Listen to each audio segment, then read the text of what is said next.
Hey friends, welcome back to the channel. Hope you all are doing well. Today we're back with another track car review. I feel like I haven't done one of these in a while, but we're here in Atlanta, Georgia today, and we're with Kevin here. Hey guys. I actually met Kevin, we met each other through like social media, right? Pretty much, and yeah. We kind of just like followed each other's builds and progress during track days and stuff like that.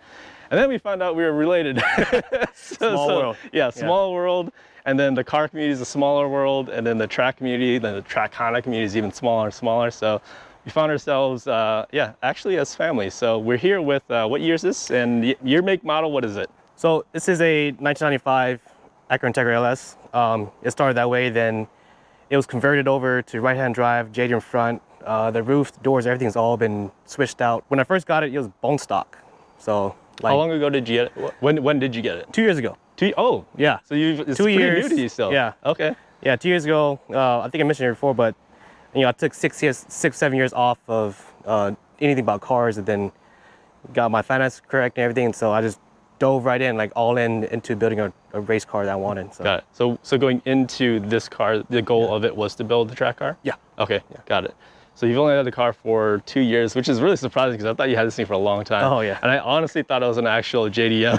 I thought so too. So when me and my brother went up to Nashville to go look at it, the price is unbelievable. And so I figured, let's go check it out. It's champ white, JD in front Integra, why not? So went up there, looked at it. Everything, looked original. It has the JDM 5-lug. It had a B18C motor, everything too, right-hand drive. It had the correct interior, everything for it. The roof was done, everything was done for it. I was about to say that you said it was an LS, and I saw there was a sunroof. So man, they did a lot of work to make this thing look like a real Type R. A lot of work to get this car look the way it did. So like, it made me believe that it was a real Type R. So yeah. This whole time that we've been, friends through social media, I thought this is an actual Type R too. So that was done really well. So you've had it for about 2 years, and basically once you got the car, that's when you basically just started working on the car and modifying it. Yep. The question was going to be, how long has it taken you to get the car from the stock to this point? So about 2 years then, huh? Yeah. All right, so we'll just do a walk around. We'll check out the exterior pieces that you have. What mirrors do you have here? APRs? Yep, these are APRs. I got these from a good friend of mine for a really good price. So I couldn't pass up on the price on it. So. And then you said, of course, well, it's pretty obvious. Got the JDM front end. Yeah. Looks like a spoon lip. It's style? a spoon Sibon. Okay. The aero, it's a J's Racing GT wing. That's with a 275mm riser. And so that sits flush with the roof. I like how it feels right now, but I feel there's a lot of drag as well. Okay. So I like to play with the angle. The wheel specs, they're actually a very rare setup. It's 16x8 plus 30 OGTEs, and it's in a matte blue. But what I know, I bought the last set ever produced. Really? Yeah. Where did you buy from? From Skyline CX off of Instagram. And it's a square setup? Yep, square setup. And what tire setup are you running? Tire setup, I'm running 215/45 16s. Those are the Falken RT 660s. They're amazing tires. I don't ever feel anything fall off or like this grip forever, so. Got it. Yeah, it's a pretty popular tire right now, but also very difficult to get, right? Very difficult. I mean, like I had to wait maybe 2 months for these tires, and then like the wait list now is even longer. Like even though I'm sponsored by them, it's still hard to get. That was going to be my next set. Yeah. But supply issues made me change my mind. So. Oh yeah. All right. Well, what do you have for your brake setup? I know you had. This is like a brand new brake setup for you, right? Uh-huh. What was your previous setup, and then what do you have now? Previous setup, I had the spoon monoblocks. They were really great, but I feel what I'm going to be doing with the car, they were not going to hold up to the heat. So you didn't think the spoon monoblocks were sufficient enough, so then you jumped up to what do you have now? So now I have the StopTech C43 BBKs. Those are 309mm rotors. So big step from the monoblocks. Is this kit built by Fast Brakes? No. It's not? Okay. Yeah. Is it specifically for this car too then? Yeah. Because I started looking at StopTech big brake kits too. Yeah. And I noticed that like I guess it works because the kit that I did see that was for the Integra too. So, yeah. But I know Fast Brakes makes Fast Brakes, they make a bunch of different brackets and like they make everything work. So, yeah. And then the brakes in the rear, what do you have for a setup back here? So the brakes in the rear are stock ITR calipers and rotors set up. Okay. And what pad compound are you running for the front and rear? Pad compound, I'm running the StopTech OEM pads, which I'll be switching out to DTC 70s, and then the rears are DCT 60s. Got it. Oh, DTC 60s in the rear. Yeah. Right now. Right now, They're yeah. 60s. Oh, dang. Yeah. All right, what do you have for your suspension setup here? Suspension setup, coilovers, I have iBlock R2s. Oh, you got two ways. Yeah, two-way adjustable coilovers. The fronts, they have external reservoir. It's mounted in engine bay, and then the rears are mounted right on the shock collar. So Got it. Okay. every bushing has been changed to be spherical. I have spherical ASR trailing bushings. The toe links are for PCI. The upper rear control arm is hard race. And then the front low control arm is Kingpin, and the compliance bushing is also Kingpin. Then the upper control arm is PCIs. Sway bars Sway bar is ASR 24 millimeter. in the rear? Yep, in the rear. And then it's the JDM 26 millimeter in the front. Before I had Skunk 2 Pro C coilovers, and it was 16K springs in the front and then 10K spring in the back. I figured that would help with, a little balance, but that really made it understeer a lot. And then so I switched to the iBlock R2s, and now they're 13Ks in the front and 60K in the back. And that helps rotation I a see. lot. So you got a higher spring rate in the rear to help with rotation rather than adjusting like sway bar stiffness and stuff like that. Okay, got it. And you do have aero too, so a higher spring rate does help with that, right? Yes. All right, so it's obvious you got a B series. What do you have going on in the engine bay here? So this is a JDM spec ITR B18C. It's out of the 98 Integra Type R. So the long block is stock. It's been refreshed. The head has been rebuilt. It's got total spec C cams in it, SuperTech valve train and everything. The intake manifold, the Skunk 2 Ultra Street, it's been ported by my good friends at Pro Series Fab. It's got a 70 millimeter throttle body from Skunk 2. And then what feeds it is the Comtech ice box. What is it? What fuel is it tuned on? It's still tuned on pump 93. 93. Okay, and how much power are you making? I made 222 wheel and that's 140 really, torque. Dang, that's really good. That's stock compression still. Yep, still stock compression. Well, minus the head had to be shaved a little bit. Milled a little bit? Yeah, milled a little bit, so. What's your exhaust setup? The exhaust setup is a straight pipe 2.5 inch with the resonator. Okay. And it's got a PLM Total replica exhaust. Got it. It's a little turn down, right? Yeah, turn down, exactly. And what header? This is the PLM small tube header for more torque. So I'm looking here, you also have a coil on plug conversion for it, right? Yes. So typically the B series will still have the distributor, the rotor, spark plug wires, and just a single ignition coil. But Kevin's got the coil on plug conversion, so it has individual coils for each cylinder. All right, so you got total cam gears also, looks like Hasport mounts as well. Yes. And then what do you have for your transmission setup? Transmission is an ITR transmission. Was it the matching trans with the engine? Did you? No, I actually had to source one. Okay, you had to source it? Yeah. The final drive has been changed out to a GearX 4.9 straight cut final drive. Oh, really? Yeah. So it sounds like a dog box transmission. It's winding every gear, so it's amazing. So. Interesting. Cool. Yeah. How do you like the 4.9? 4.9's it's really consistent, but I hate driving on the highway because about 80 miles an hour, I'm at 5,000 RPM. At least this isn't your daily though, right? So yeah. You should be okay with that. LSD, what do you have for differentials? Is it the stock ITR still, or did you upgrade? Yeah, the LSD is still a stock ITR. Okay, so the stock helical still. Yeah. Have you driven anything with like an upgrade, like a plate type or anything like that? No, not yet, but that's coming soon. Coming soon. For the K series though. Yeah, we'll talk about that in a little bit. All right, coming into the interior, so you got a full cage. Was this already in the car before you bought it, or is this something that you had installed in here? This is something I had installed here from my good friends at Royalty Performance. Royalty Performance? Yeah. Okay. The cage is a 6-point. It's got gussets from B pillar and the A pillar, so it's all chassis welded. So it's got to be a pretty stiff car. Then, it's very stiff. It's very noticeable, like when I first drove it. So as far as the driver's seat, it looks like you got a full containment seat from RaceTech? Yes. So this is their 4900 HR. HR is the heavy strength. I love this seat. It's a little snug, but that's how it's supposed to be. So. Was it difficult getting used to the containment seat? Oh, big time, because it's pretty much your blind spots. So you have to duck under and and see if any cars are coming. So. Right. You got to really rely on your mirrors. Yeah. I would assume. Do you wear Hans too when you're on track? I will. I need to. You'll be okay. You'll be.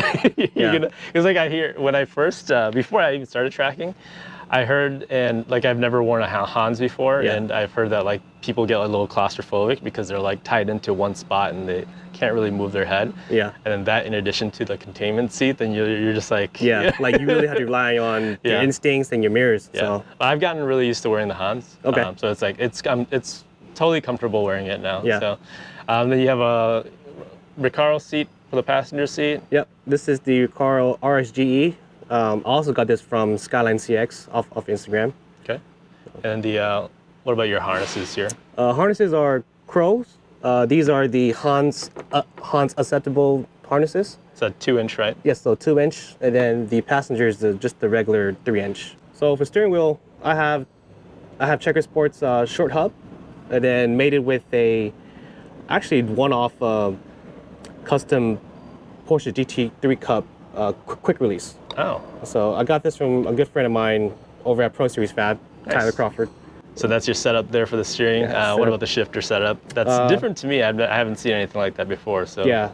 So shifter, that is a IRP shifter. It's actually made for BMWs, but if you have a H pattern setup where it uses shift rods, then it'll work perfectly fine with it. I see. Yeah. Interesting. It's very precise.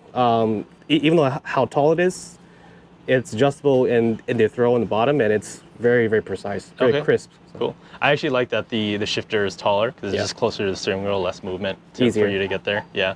Especially when you're driving on track, like that's the quicker you can make things happen, the better. Definitely. So, and then as far as safety, which is one really big thing that I do stress on my channel here, and I feel a little hypocritical because I don't have anything like that, and I was going to, and that's the plan for the break over winter is to put like a full fire suppression system into my car. But temporarily I was gonna get one of those, but I mean I have just the one track day left. But it looks like you do have some fire safety in here too. All right, so what do you have for the electronics? It looks like you still have the OBD1 ECU powering it.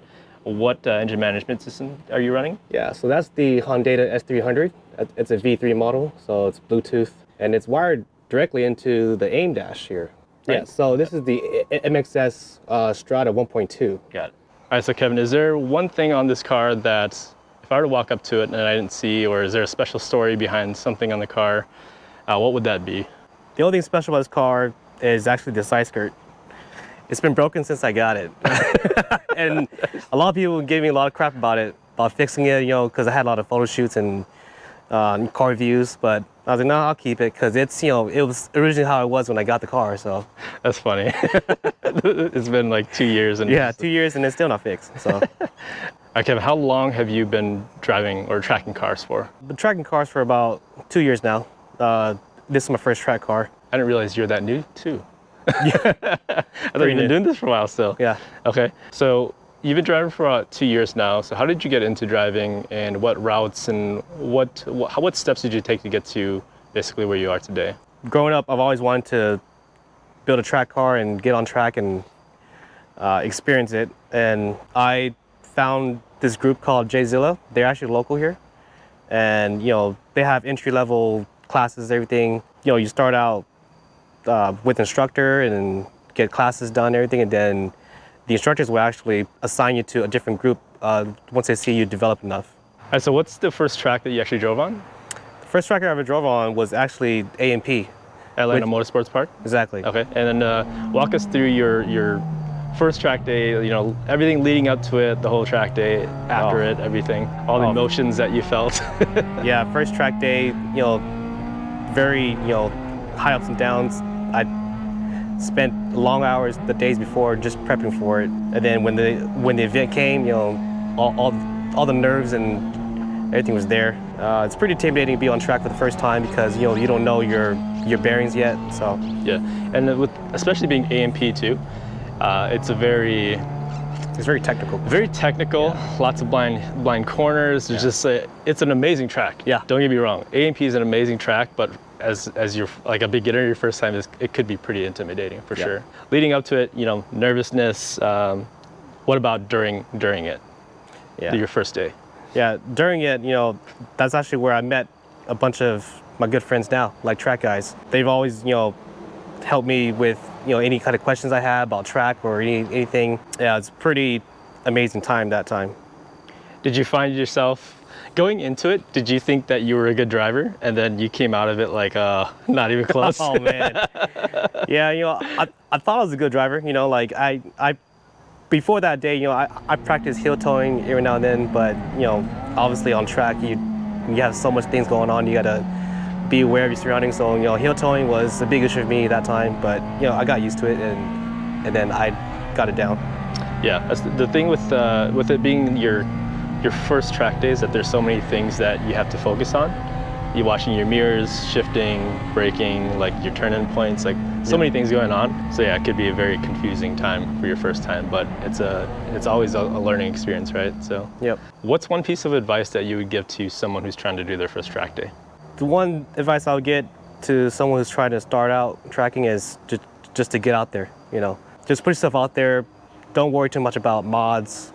Just good tires, decent brakes, and just go for it. Yeah. Stop making excuses that your car's not ready. No excuses. Right? I've seen my last track day. I've seen a Toyota Matrix. Yeah. And all she had was just tires and brakes, and she was enjoying it. So yeah. Seat time is the most important thing that you could spend your time on, for sure. Ever since you started tracking, what types of events have you done? Have you just done track days, or have you done any actual like time attack competition or anything like that? Yeah.